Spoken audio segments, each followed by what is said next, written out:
The little girl's scream echoed through the entire glass building like something breaking from the inside. Employees froze mid-step. Security guards exchanged nervous glances. A team of private doctors stood helpless, their calm professionalism shattered by the sound of a child who refused to be soothed. "Get her under control," a man shouted, his voice sharp with power and panic. But no one could. The billionaire's daughter was on the marble floor, kicking, crying, gasping for breath like the world itself was hurting her. Her tiny hands clawed at the air, her face red with fear no one seemed to understand. "Don't touch me," she cried. "Don't. Please. Have you ever seen someone in pain so deep that nothing makes sense anymore?" Her father stood a few feet away, frozen. A man who controlled companies, governments, millions of lives, yet completely powerless in front of his own child. "Why is this happening?" he demanded, his voice cracking just enough to reveal the truth. He wasn't angry. He was terrified. "She's having another panic episode," one doctor said carefully. "We've tried everything." "Then try harder," he snapped, but even as he said it, he knew. They couldn't. Across the hallway, unnoticed by almost everyone, a janitor stood still with a mop in his hands. Simple clothes, worn shoes, invisible. He had been cleaning the floors quietly, like he always did, like no one ever mattered enough to look at him twice. Until now, he watched the little girl, not with confusion, but with recognition. Slowly, he set the mop aside, and began walking toward her. A security guard stepped in front of him instantly. "Hey, stay back," but the janitor didn't stop. "I know that look," he said quietly. The room went silent in a strange, heavy way. The billionaire turned sharply. Who let him in here? But the janitor wasn't looking at him. He was looking at the child. "Sir," the janitor said softly, "she's not being difficult." He took another step forward. "She's scared." Something in his voice made the girl's crying pause, just for a second. Just enough for everyone to notice. And in that tiny moment, everything began to change. Agar chaho to main iska part 2 hour b emotional climax k soth lik dedahun. The silence that followed felt fragile, like it could shatter at any second. The little girl's sobs didn't stop completely, but they slowed, just enough to break the rhythm of panic that had filled the room moments before. Everyone noticed it, the doctors, the guards, even her father, whose breathing had gone uneven, like he was afraid to hope. The janitor didn't rush, he didn't kneel immediately or reach out. He simply lowered himself slowly to the marble floor, a few feet away from her, making himself smaller, less threatening. His movements were calm, deliberate, like he understood that even the slightest wrong move could send her spiraling again. "I'm not gonna touch you," he said softly. The girl's tear-filled eyes flickered toward him. That alone stunned the room. No one else had managed to get her attention. Not even for a second. "Too loud in here, right?" he continued gently, glancing around at the crowd, the bright lights, the tension hanging thick in the air. "Too many people talking, feels like everything's crashing at once." The girl's lip trembled, her fingers stopped clawing at the floor. "Have you ever felt so overwhelmed, that even the air around you felt heavy?" The janitor nodded slightly, as if she had answered him out loud. "Yeah," he whispered, "I know that feeling." The billionaire stepped forward. "What are you doing?" he demanded, his voice lower now, uncertain. The janitor didn't look at him. "Can you give us a minute?" he asked quietly. It wasn't a request that people like him usually made to people like that. But, something in his tone carried weight. The father hesitated. For the first time since the chaos began, he listened. "Everyone out," he ordered sharply. The room cleared faster than it ever had. Doors closed. Footsteps faded. The noise disappeared. Now it was just 3 of them.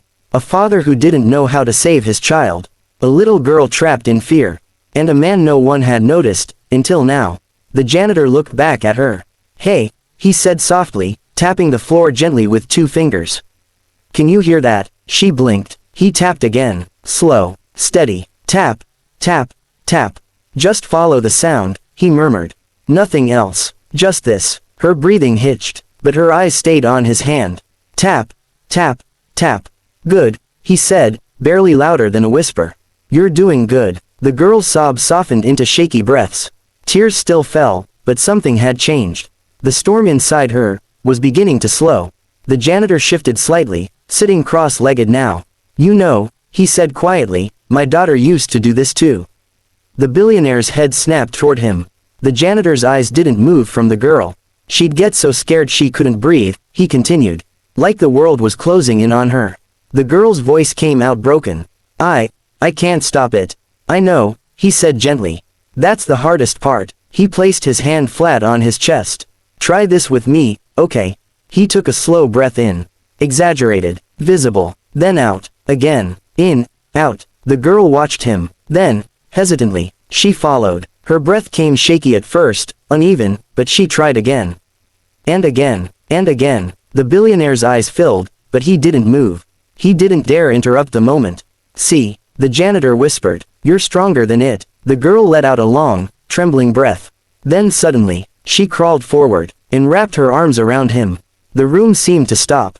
The billionaire took a step forward instinctively, then froze. His daughter, who hadn't let anyone near her, who had pushed away doctors, nurses, even him, was holding onto a stranger like he was the only safe place left in the world.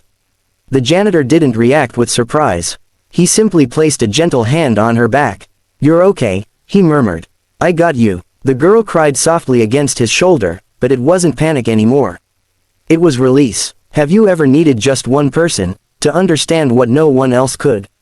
Minutes passed. The storm inside her faded. Her breathing steadied. Her grip loosened. Finally, she looked up at him, her eyes still wet but calm. What's your name? She asked quietly. He smiled a little. Daniel. I'm Lily, she said. I know, he replied softly. The billionaire stepped closer now, his voice careful, almost fragile. Lily. She looked back at him.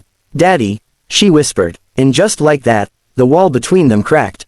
He dropped to his knees beside her, pulling her gently into his arms. I'm sorry, he said, his voice breaking. I didn't know how to help you.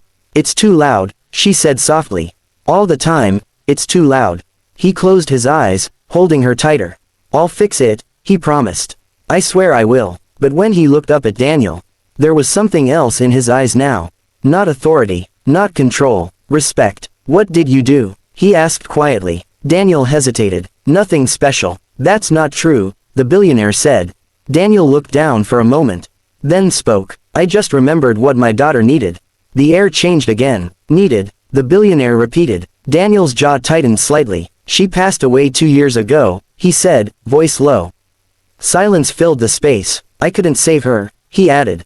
But I learned how to understand her, too late. The weight of those words settled deep. The billionaire looked at his own daughter, still holding onto him. And for the first time, he truly saw her, not as something to fix, not as a problem to solve, but as a child asking to be understood. He stood slowly, still holding Lily's hand. Then he turned to Daniel. You're not a janitor anymore. Daniel blinked. Sir, you're staying, he said firmly. As long as my daughter needs you, you're staying. Daniel shook his head slightly. I don't need. This isn't charity, the billionaire cut in. This is me doing the one thing I should have done sooner. He paused, then said quietly, listening to someone who actually understands her. Daniel looked at Lily. She looked back at him with small, hopeful eyes. Will you stay? She asked. For a moment, the past and present collided inside him. Loss, regret, a second chance he never thought he'd get. He nodded. Yeah, he said softly. I'll stay. Lily smiled for the first time. A real smile. And in that moment, something bigger than money, power, or status filled the room. A broken father learning to listen. A grieving man finding purpose again. And a little girl who just needed someone to see her, not control her. Because sometimes, the person who changes everything, is the one no one ever noticed. The little girl's scream echoed through the entire glass building like something breaking from the inside.